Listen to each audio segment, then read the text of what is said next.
You're supposed to arrest them, not me, Daniel! A big black man hitting me, it is traumatic. And it is racial.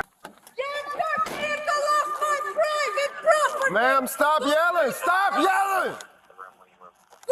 Stop yelling so I can address the situation. Please. Please stop yelling so I can address what's going on. I'm here. Please stop yelling. Please.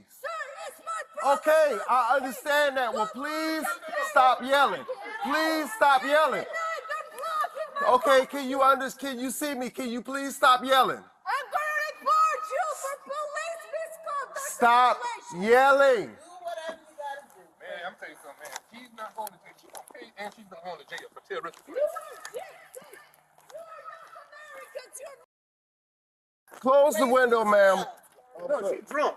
We gonna make a long story short. She damaged our property. Her husband said he'll pay for it. As long as he pay for it, we ain't got no problem. Okay. Now the other night she came out the house with a gun on my children. We reported that. Now tonight she scratched up the cars. Now he said he'll pay for it. There he is. And if he pay for it, That's your wife, sir? Yes. we ain't got no problems. I was just trying to settle her down because I can't think with all of the yelling going on. She just what she put on my car just now. Terroristic threats.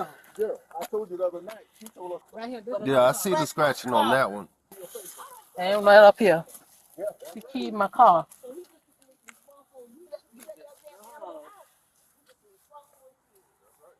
When did this happen? Last night. Last night? we opened the garage and seen him. Now that boy husband, he said he'll pay for the damage. It's our second time, the last time. As long as he write a check and pay for it, we good to go. And this right here is terroristic threats right here. That's a felony. I see that. You know what I'm saying? If she's not arrested for terroristic threats, then what? When she kills somebody, then y'all gonna sit there and say, "Oh, we didn't know." This the You that's a second damn lie. You time. know. I will burn you. Just give me, I see it. Give me a second. Let me talk with him for a second and let my other officer get here on scene. Okay. What's going on with your wife? No, it's a mental health issue. It's as simple as that. She's been in the hospital for about a year. She's been out for the last 2.5 years. A couple nights ago was the first issue that she's really had with anyone. You know, it was heartbreaking, and so was this. I don't really know what to say. A few years ago, she had a diagnosis, but when she was released from the hospital, she didn't have a diagnosis. She's on probation right now. Yeah, it's just real heartbreaking. Can you tell me about this stuff here? I'm worrying about it right now. I'm ready to go to bed, and next thing I know, I hear the door opening, and what's going on? She's out here. So I guess she put that sign on the car, and then she started screaming about no parking in the house. You saw her. You were aware when she was outside, or did you know when she came outside and started doing any of this? Well, I heard the door open, and I came to the front, and I saw her out here, and I said, "What are you doing? What are you doing out here? Get back inside!" And then she started screaming, and then I got her back inside eventually. This is Mr. Smith. He's the resident of this home. When I got here, his wife, he was down here with them. They basically, talked. He said he's willing to pay for the damage that she caused. He said she has some mental issues that she's been suffering through, not diagnosed with anything. When I got here, she was in the window right here yelling, and, I kind of yelled back for her to calm down so I can figure out what's going on. So when I get out here, she pulled was it a knife? No, a gun. Last night in front of the police, she told her son to get the machine gun, the AR-15, and kill all these niggas out here. In front of the police, that's a terroristic threat. Y'all say, well, the only thing they're going to do is fingerprint her and let her go because it's a misdemeanor. When a terroristic threat becomes a misdemeanor, that's a felony. They go to evidence right there again tonight when she threatened to goddamn burn everybody up, killing them, burning everybody up. But y'all going to sit there and say, oh, no. Well, my sister-in-law. So you got the note right here on the car. As you know, the car isn't in violation of anything. It's not blocking nobody's mailbox. It's not blocking nobody's driveway. Okay, officer, look here. So you got the note. She wrote this threat. Just now, people was coming out and they caught her doing this. I know there was an issue between you guys. I don't remember when. It wasn't me. No, the other officers. What did they tell you guys exactly? They told us you wasn't here. They told us pretty much that it was known that she has a mental issue, that they cannot take her to jail because of COVID, that we did not have her on video with the gun or anything. They said there was no guns in the house, so they cannot do nothing. Said it's good that we just keep a paper trail on her. So if something does happen, then y'all already know that we have been calling. Look like she took something and cracked my top right there. Long as he pay for my stuff, I ain't got no problem. What do you estimate this damage is gonna come to? This top probably $900. Okay. Now over here, to paint the side of this car, you know they got to paint the whole side of this car. This a new car. He probably looking at maybe $3,000 right there. I don't know. And I Did don't she know do anything else to the car I besides don't cover know notes? because it's black. Yes. She scratched the car right here. You can see. Daddy, you shine the light. What you think it is to fix this up? Because they're going to have to paint, excuse me, Right they're there. going to have to paint this whole door and over here. You're probably looking at about $2,000. I don't know. What, does something happen to this car too? Yeah, this is what happened. You have the scratches here. They said this was done last night. He estimated this is going to be about 3,000. I can't honestly say it'll be that, but I'm sure it's going to be about 500. And then he just showed me this, the top of his Corvette, where it's going to be cracked. So, all in all, you have this damage here, which another crack. Is there any video of this? Like, how do we know when this happened? That's my thing. Yeah, he says it all happened like last night, and this stuff here happened just now. She came out. We caught her out here doing this. Yeah, they saw that, so I'm thinking 1013. She's gonna have to get some treatment. She's gonna continue to do this the way she was up there, and we don't know what's in the home right now. The husband said he's basically helpless against her right now. Best course of action is to go ahead and transport her. I'm just trying to figure out when exactly that's happened because this call says Sunday. I don't like my shit. Today's Thursday. And that's a target. So how are they saying that all these scratches happened today? They said this one happened last night, and he said this is the one they caught her in the act of doing tonight. I mean, I didn't see how she was. You know better than me. Yeah, she's unstable. She needs some treatment. I wasn't here for the incident that happened the other night, but I was told by the officers over here about it. I mean, any reason why out of nowhere she decides to just come out and try and disturb the peace? It's not about anyone here. She'd be yelling at the stars. So she has her imagination. It's paranoid, delusional stuff. And since then, you haven't, talked to her and, let her know, like, hey, you know what, maybe we should go and, just again, to be checked again. Maybe there'd be another different, Most of the time she's fine. Right. Just some of the times it's eye drama. And like I said, it has nothing to do with the neighbors here. It could be anything could set her off like that. So. I don't live here. We're visiting here. This is the vehicle that I came in. Okay. And the thing you came in with Miss Morris. Yes. Okay. Yes. Okay, so tell me exactly what was she doing when you came out and how y'all caught her? When I came out, she was coming from the side of the car right here. Okay. And she was screaming and yelling, telling, saying about how she's going to kill people and all this right here, and calling her nigger gypsies and all this right here that we are, Muslim terrorists, all kind of names. You know what I'm saying? But what I'm trying to tell you this right here, that is a felony. We all got some type of mental issues. You hear me? So if you want to say this, oh, she got mental issues, that's few. How many people went to jail today, especially black people that went to jail tonight in Savannah that has mental issues, but you still took them to jail? This person that sat here and looked like she was trying to open up my damn door. Yeah, they go her fingerprints, all that right on the car, and look right here. And then she got this letter right here, this note right here, on here, and y'all still sitting there and say, oh, we're not going to do anything to her. But if it's the other way around, y'all would have, guess what? If there was a black person in there, y'all would have had about 20 cars here, and y'all would have kicked in the door and went in and drug her out and took her to jail and let the courts decide whether she got mental issues or not. You hear me? But y'all doing that. Y'all don't want to talk to nobody. Okay. We're going to go talk to her white husband, and we're going to see what he's got to say, because his word means more than everything. I don't care, but we all crazy. We all have some type of mental issue. But this is a felony. What I'm trying to tell you is right here. I want to just ask for calm right now so we can figure out the appropriate charge and our course of action. Let's do that, because I don't appreciate being called a whore. That lady don't know me. The threat She don't know me. Okay, let's go put our heads together and see what we're going to do. Because I think that she does need to be removed from around here.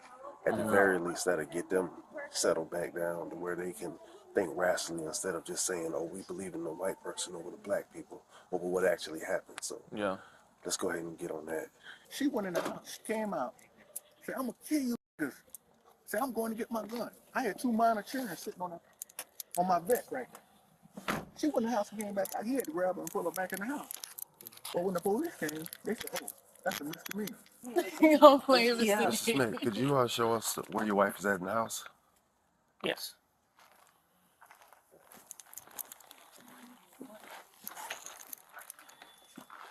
Ma'am? I'm Officer Thomas from Savannah Police Department. Did you come to meet with me? Yes, ma'am. Unfortunately, can you go ahead and place your hands behind your back, ma'am? Why? You're under arrest for criminal damage to property in the second degree. What property did I damage in my property, Vehicles, sir? ma'am, please don't resist No, no, us. respect. We're going to explain everything to What you. property did I damage, Daniel? Just go ahead and put your other hand. Well, what property did I damage? We'll let you know. Just put your other hand. No, no, what Yes, did I ma'am. do? Yes, ma'am. What? In the note you put on the car, everything that adds up to criminal damage in the property in the second I'm the owner of the house. Yes, ma'am. No, I'm waiting for the police because I just called the police. Okay, we are the police you called. No, no, no, no, Yes, ma'am. no. You are the guy that. And I'm not going to hurt you. I'm going to ask you to place your hands behind your back, okay? There, you're supposed to arrest them, not me, go Daniel. Daniel, talk to me. What property did I? Daniel, talk to me. They can't park in front of my home. I own. But you can't go out there and scratch the vehicle up, ma'am. They observed you doing it. What vehicle did I scratch? That vehicle is not scratched. Since when they can come and park in front of my house? That's a life-threatening threat. Lower your voice. Sir, to tell me get the f inside, that's a threat. There was no threat made to you. Lower your voice. Daniel, tell them that I didn't do anything. They can park in front of my house and threaten Errol. Calm down. No one's threatening Errol. They can't park. You're not here telling me get inside. They can't park. They can park anywhere. It's a public street. Not in front of my house, I know. How can that be a public It's street? a public street. Why aren't you just telling me it's a public street, the home I bought? What? This home I bought, they can't park from that space to that space and threaten me. Nobody's threatening us. 47. When is the car scratched? The car is scratched nowhere. Who touched the car? I don't know. Oh, then say that. Which car, sir, did we scratch? We scratched no vehicle. You look at me. Let's go this way, ma'am. Hold on, ma'am. Get you in there the right way. Okay. You're making a Turn to mistake, your left. sir. That car is not touched anywhere. It's damaged. That And vehicle? they observed you scratching it, ma'am. No, it's Watch no your head, one watch that your head. scratched it themselves. 47-46. Sir. So, I'm gonna go ahead and get everything logged in, and then I'll get CRN cars drawn up. The charge, because the damage exceeds $500, and you have witnesses who observe her do it. That's why the charge is criminal damage in the property in the second degree. We're going to see if we can take her to Memorial and see if she can get some kind of emergency treatment or at least an evaluation, so we can figure out what's going on. And that's where she's going at. But I'll get you everything further that I need for you to know. I'm just going to go ahead and get some odds and ends tied up with this call. All right. Sir. Please, sir, I need to kiss him. Please. Please. Just to kiss him, and then I should have no heart attack. Please. You're not gonna have a heart attack. Can't park in front of private property every night. It's not private property. They can't park in your driveway. That's illegal. But as long as they park They came in on the my sidewalk. driveway. That's why I knocked them away yesterday. You know, kicked them away from my driveway, and they came again tonight. People parking on the drive right here on the roadway, that's not illegal. It's illegal to come inside my driveway, right? They didn't come inside the Yes, they driveway. did last night and the night before. No, because it's not illegal. Just how I'm parked here It in is their illegal house, to come it's inside my not parked. driveway. Nobody was in your driveway. Ma'am, I'm not going to talk to you anymore. How can you say no one is here? When they were here in the driveway last night and the night before. 5 vehicles, sir. 5 vehicles. You have to take my report. I need you to write what I called you for. Please. Officer, please write what I called you for. No, because it's not illegal to park It's on the illegal roadway. to park in my driveway. They parked last night and the night before. Nobody parks in your driveway. Were you here last night? Do you have evidence? Yes. No, you don't. Yes, I do. I took pictures of all 5 vehicles. Sir, Yes. please tell my husband to get me 1 bottle of water and Benadryl because of asthma, please. I can't breathe. Why didn't you take them before? I can't breathe right now. What do you mean you can't breathe? I can't breathe right now. Please tell him. I mean, you're breathing right now, right? I can't breathe right No, now. you're breathing. It's okay. You'll be fine. 1 bottle of water and Benadryl, You're please. fine. Step out. Watch your head. Yeah. Will someone listen to me so they can write my report as to what happened? Yeah, I mean, they can talk to them, but like I said, But why didn't you write what I'm hold telling you? on. No, because I know you called earlier about the vehicles being parked there. Correct. Yes. So nobody was parked in the driveway, ma'am. Everybody was on the road. I understand, but you need to write what I called 911 for. And what I called is But- for the last 3 nights. They're coming in my driveway. So tonight they made the turn. I said, get out of my driveway. Don't park here. But And nobody the was parked there. derogatory language, Nobody was parked there tonight, though. when you came, nobody was parked. Right, When and, you and that's were when you there- called. You called because somebody was parked there, but nobody was parked there. No. I called because somebody was parked in my driveway. When I told them, they moved back, they parked on the side, and they told me, are you gonna write my report? No, ma'am, because that's not a crime. Do you need to go to the hospital? Yes, I got pushed and punched in front of my house. I am traumatized. My son is crying at home because 20 black people this is not- came and attacked me in front of my house, sir. Also have to go by the fact that she has an injury on her head. Thank you, sir. Thank you so much. So when At I got some point, when, she had to have been struck her head. Yes, thank you. And this is what I told the officers. That's why I called 911, and they disrespectfully got there- ignored everything I said. Please I let know me you guys don't care, finish, but sir. when I got on scene, she was nowhere to be found. This She was is inside the racial. home. They hit me, they pushed me, and I can't breathe. You have to take the precaution. Still have to take it. Sir, sir, All right, let's go. We're going to the hospital. hold on. Sir, thank you He from doesn't my care. heart. Let's Thank go. you. Thank you. I'm at home. I live in a 2-floor house. I'm a homeowner. And the neighbor that I had in property where I live, he wasn't there anymore. So a bunch of people looking like gypsy, I can't call them black, but like gypsy, stopped by my home for 3 nights in a row around the evening. And they would just park their vehicles, about 7 of them. No, in ma'am, he's front- asking about the injuries you say you've had. That's right, in He's- front, but he's the doctor needs to The know. doctor doesn't the care traumatic- about the you need situation. to He know, cares about doctor, the right? injuries. The injury, how it came to the injury. So they parked in front of my house for 3 nights, and I kept telling them, you can't park in front of my home because this is private property. I am the homeowner. You can only park in front of the person you're visiting. And pardon my English if I can explain. Get the f in, who's asking you? I said, sir, you can't say that. So I asked them politely to remove their vehicles from my driveway, and 2 nights ago, and tonight they didn't want to do it, so the guy came and pushed the door inside and hit me on my head. And I almost fell down like this and pulled my shirt and removed this button from my shirt. And he's very big, bigger than this officer, and white and black looking. And the woman was screaming, who the f is asking me? Type of English. She's a gypsy. This is not America I live in, or I'm used to living. And I told them this is worse than racial. Whoever you people are, to me, you're Muslim terrorists. Because if you were black or Asian or Spanish, you would understand that this is not your home for you to park in front of my house. To get in the driveway and then park there and tell me get the who. And then the guy said, you know what, I'm just going to kill your husband too. I said, are you sick? And I pushed the door, and then my husband came downstairs. He's United States Army for 30 years, serving Army. He's retired now. And he couldn't believe his eyes or ears what he's hearing. And that's what I'm trying to tell this officer, and he doesn't care. In simple English, does not care. I've been assaulted tonight, and he, as an officer, doesn't care to take my report.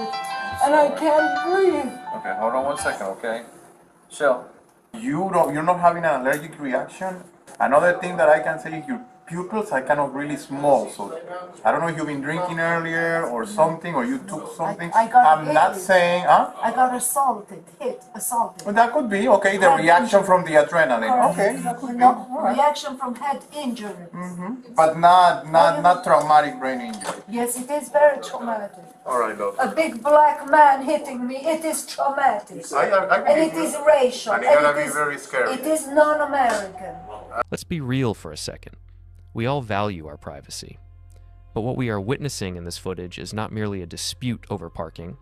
It is a collision between a private delusion of authority and the rigid reality of public law. The suspect's repeated assertion, "Get off my private property," while standing on her lawn and gesturing to the street, provides the foundational legal error for every action that follows. To understand why this interaction spiraled into a felony arrest, we must first deconstruct the legal concept of the public easement versus fee simple ownership. In the United States, property ownership is typically fee simple, meaning the homeowner owns the land and the structures upon it. However, this ownership is rarely absolute all the way to the asphalt. Municipalities almost universally retain a right-of-way or easement that extends a specific distance from the center of the roadway into the front lawn, often including the sidewalk and the verge, the grassy strip. Legally, the street in front of a private residence is public domain. It belongs to the collective, not the individual. The suspect operates under a cognitive distortion. She seems to think that buying a house makes her the queen of the asphalt. I call this cognitive distortion curbside sovereignty. This is the mistaken belief that owning the deed to a home grants feudal rights over the adjacent public space. By asserting control over who parks on the street, she is attempting to enforce a customary law, a rule that exists only in her head over statutory law. When she keys the neighbor's car, she believes she is enforcing a boundary. In reality, she is the one trespassing on the rights of the public.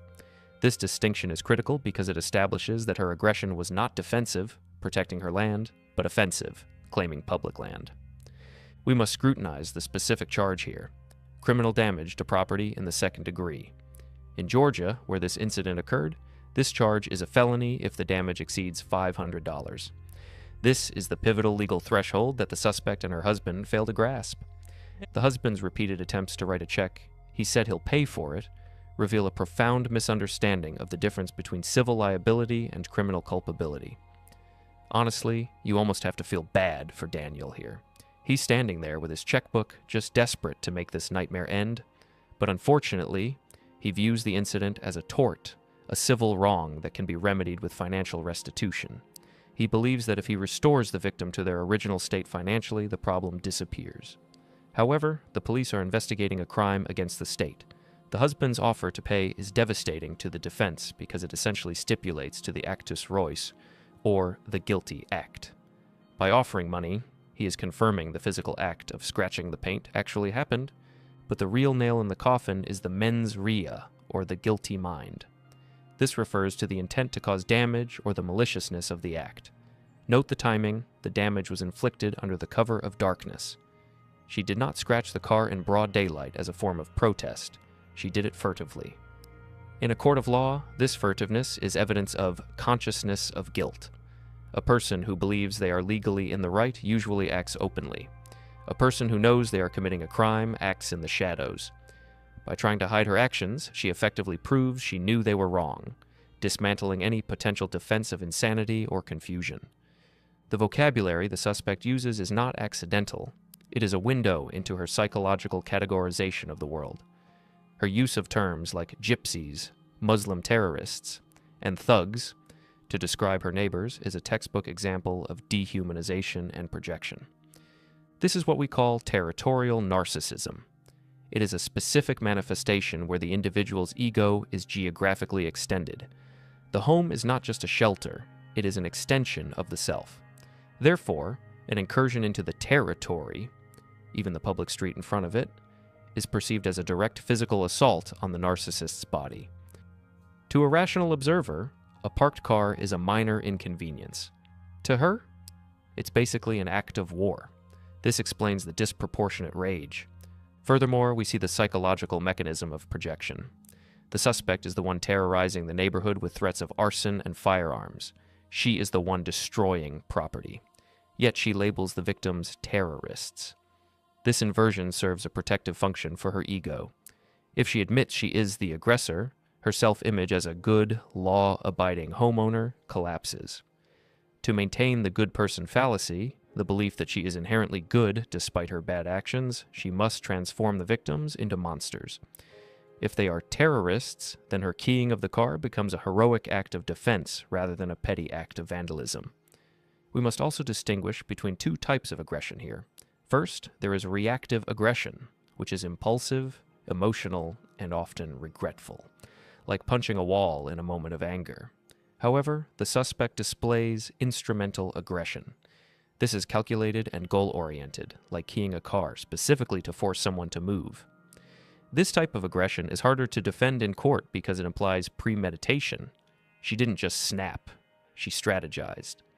The officer's behavior in this footage is a masterclass in concessive policing. Notice how much time he allows the suspect to speak, yell, and incriminate herself.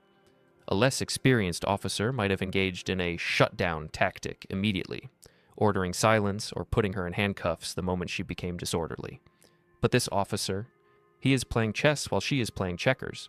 He employs a tactical patience strategy. He allows her to vent. He allows her to explain her twisted logic. Why? Because in criminal investigations, a suspect's mouth is often the most effective tool for the prosecution. By letting her talk, he secures several key pieces of evidence. He establishes motive when she admits she hates them parking there. He confirms opportunity when she admits she was present, and critically, he assesses her state of mind. She displays coherency. She knows why she is mad, which undermines any future competency defense. This is often called the hot mic trap. Suspects frequently believe that if they can just explain their side loudly enough, the police will agree with them. The officer nods, says okay, and I understand. He is not agreeing with her legal theory. He is encouraging the flow of information. He is building the totality of the circumstances necessary for a bulletproof arrest report. The moment the handcuffs are introduced, the psychological dynamic shifts instantly from aggression to malingering. Malingering is the intentional production of false or grossly exaggerated physical or psychological symptoms motivated by external incentives. The incentive here is clear: avoidance of incarceration. The suspect transitions from the alpha role, screaming orders, to the invalid role, gasping for air, in less than 10 seconds. This speed is clinically significant. A true panic attack or asthma attack rarely onsets with such convenient timing immediately following a legal defeat. This behavior serves a dual purpose. First, it causes delay, forcing the police to pause the transport process and engage medical services. Second, it attempts to create sympathy, visually reframing the interaction. A woman in handcuffs is a criminal, a woman on a stretcher is a patient. The officer handles this by adhering to the duty of care. Even though he likely suspects she is faking, evidenced by his comment, "You're breathing right now." He cannot take that risk. Modern police policy dictates that if a suspect says, "I can't breathe," the medical protocol overrides the booking protocol. The suspect exploits this bureaucratic vulnerability. It is a cynical manipulation of the system designed to protect actual medical emergencies. We cannot analyze this footage without addressing the racial and socio-economic dynamics the suspect attempts to exploit. She explicitly invokes race, suggesting that if the roles were reversed, if there was a black person in there, the police response would be violent. This is a complex psychological maneuver. She is acknowledging systemic police bias, but she is attempting to weaponize it in her favor. She is essentially arguing, the system is supposed to protect homeowners like me against people like them. Why is the machine malfunctioning? When she is in the ambulance claiming she was attacked by 20 black people, she is tapping into a historical trope of the mob. This is a fabrication designed to trigger a specific protective instinct in law enforcement.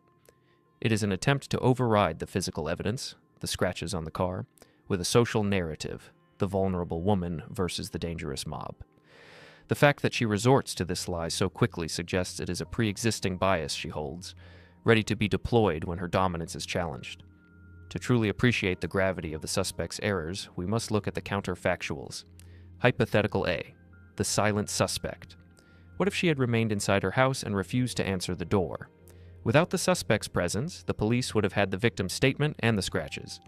They would have had reasonable suspicion, but perhaps not probable cause, to arrest a specific individual immediately. The husband's statement, "I'll pay for it," was the smoking gun. If both had invoked their Fifth Amendment rights and stayed inside, the police might have been forced to take a report and leave, turning it into a slow-moving investigation rather than an immediate felony arrest. Her need to come out and control the scene was her undoing. Hypothetical B, the civil approach. What if, instead of keying the car, she had petitioned the city for a no parking sign? She would likely have been denied because it is a public street, but this highlights the core conflict. She wanted a result, no parking, that the law does not provide. When legal avenues are closed, the entitled personality often feels forced to use illegal ones. She likely viewed the keying not as a crime, but as vigilante zoning enforcement. This case is a stark reminder that the law acts as the ultimate reality check for the ego. The suspect lived in a reality constructed by her own entitlement, a world where she owned the street, where her neighbors were enemies, and where her status shielded her from consequences. The police officer, the handcuffs, and the felony charge were the intrusion of the real world into that fantasy. Her breakdown, the screaming, the malingering, the lies, was the psychological debris of that collision. It serves as a warning. Citizenship grants rights, but it does not grant dominion. You own your home, but you share your world. And when you forget the difference, the price is often your freedom. Trust me, paying for a parking spot is annoying, but paying for a bail bond is a lot worse. Stay safe, stay smart, and I'll catch you in the next breakdown.